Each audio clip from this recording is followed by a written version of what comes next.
In the previous video, we have learned how to use a while loop. In this video, we are going to learn how to use a for loop. So let's say, okay, let's just edit this one and say time up for for while loop. Great.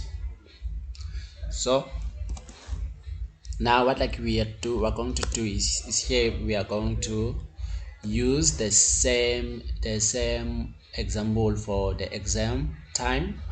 Then let's just comment say for loops, and then for a for loop what you do is that you just put a for keyword here like this, and then here we are going to need to have three conditions. So the first condition, it will be the starting point of our loop. So the starting point of our loop will be time. So it will be time. So we know that here the time it is already equal to 0. So if we didn't have another value, we will just say, let's just say t is equal to 0. Let's just not use this time here. Let's say just t is equal to 0. And then what we are going to do here is that we are going to say we want this loop to run up until t it is greater than 0. And then what we want to do is that each and every interaction we want to say t, we want to increment t by 1. Oh, sorry, here I wanted to say 5. Okay, all right, let's say up until t it is less than 6. So what this means is that the code block here, it will continue to run. It could continue to run as long as t it is less than 6. So let us do this, and then what we are going to do is that we're going to have this. Let's just copy this, and then we're going to put this here, and then we're going to say for loop exam ongoing, for loop exam ongoing, and then we're going to say time spent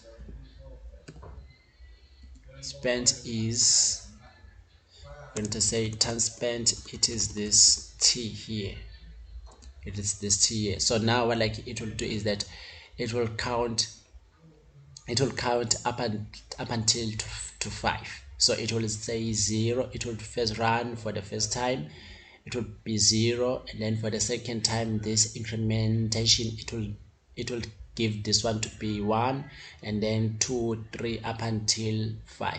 It will when it is 6, it will not run any long.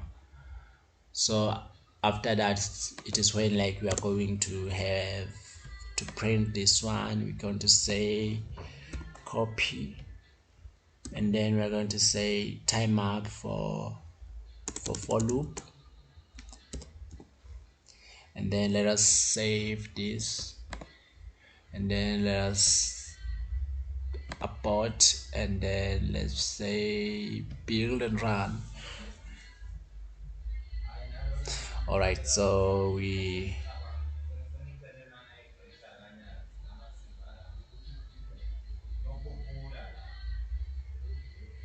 say is t undeclared first. Oh, okay. What we need to do is that here we just say integer, and then let us put also here int, then let's say int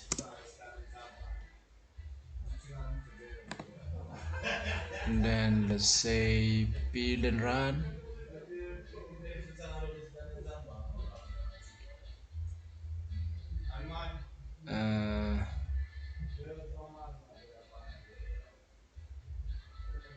Okay, all right, let's just do this. We're going to say int and then we're going to say t, and then we remove this here, and then we remove this, and then we remove this, and then we save, and then we say build and run.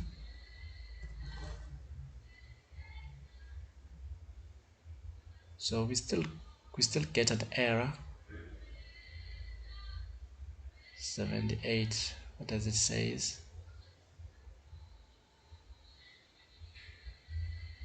Says this one is expected before this. All right, let's just do this and see if this fixes this error.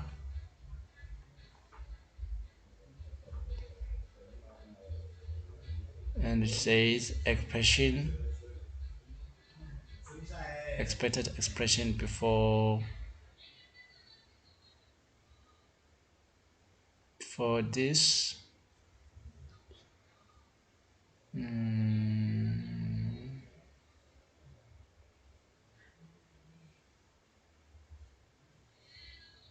Okay, so but everything it seems to be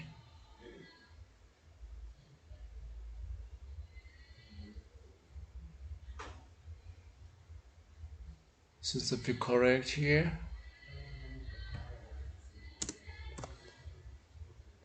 Okay, let's change this to this, and then let's save this and then build.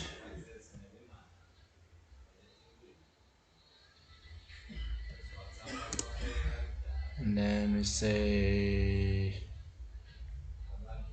save this.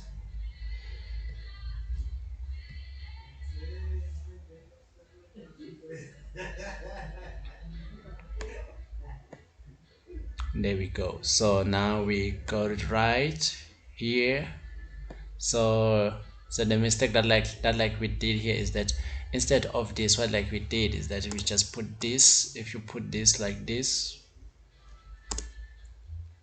it will not work. So if you do this, it will not work. So if we say abort and then we say build and run, you see it will not work. It says this one it is expected, and if you put it here and then you put it here and then you say save, now it will work. Let's say build and run. There we go. So now now it is working. Now it is working. So you can see here that the first thing that it does, it says okay, for loop exam ongoing time spent, it is 0, and then we have this 0 here. This 0, it is the one that we initially have, and then after this is run, and then the for loop, it will check if t it is still less than 6. If t is still less than 6, it will add this one. So we can see that now it is 1, and then it runs, and then again you can see that after that it is 2, 3 up until to 5.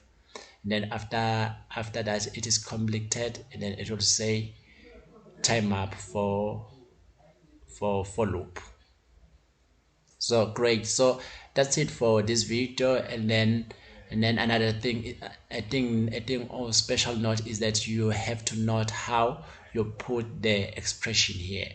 So you have to separate the expression with this one here, with this, and then you separate it here, the first expression, and then you separate it with the second one. But on the third one, you don't put this like this, because if you do that and then you say save and then you abort and then you build and run, this is the error that like you are going to get. So let's remove it, and then that's it for